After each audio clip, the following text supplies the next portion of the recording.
Famille, écoutez à nouveau et savourez le message du colonel Boya concernant la situation au Mali. Bonjour la famille, j'espère que vous allez tous bien. Si vous êtes nouveau, n'oubliez pas de vous abonner à la chaîne et activer la cloche des notifications. Merci. Du Hezbollah qui a du sang français sur les mains, Wagner a aussi du sang français sur les mains dans la région. Oui, enfin ils sont bien sûr, ce sont des adversaires très clairement identifiés. Mais si on peut aider les Ukrainiens, il faut pas se gêner, très clairement. De toute façon, on aide les Ukrainiens par principe, on aide les Ukrainiens. Donc on les aide en Ukraine, autant les aider aussi en Afrique.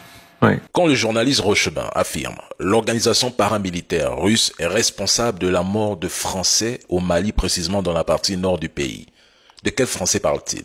Si possible, ils soutiendront les Ukrainiens, même en Afrique. Donc, si possible, ils soutiendront également les terroristes pour contrer l'influence russe sur le continent. L'attaque de Tinzaouaten, qui a causé la mort de plusieurs soldats maliens et instructeurs russes, n'aurait pas pu se produire sans des renseignements adéquats.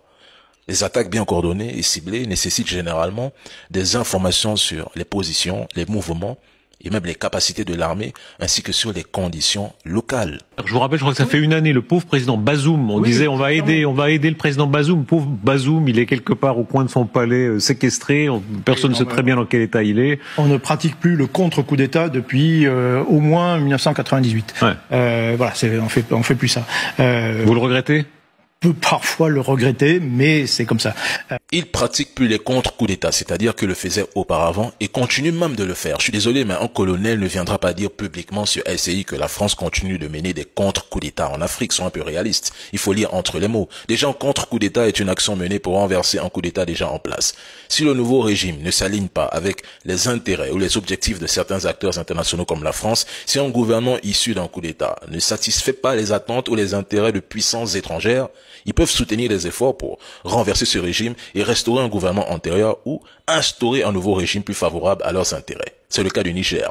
Les militaires ont été sommés de rétablir Bazoum au pouvoir. Face à l'ignorance de cette demande, il est devenu impératif de renverser le général Tchani pour réinstaurer Bazoum. Si vous avez trouvé cette vidéo informative, n'oubliez pas d'aimer, de commenter et de partager pour que d'autres puissent également rester au courant.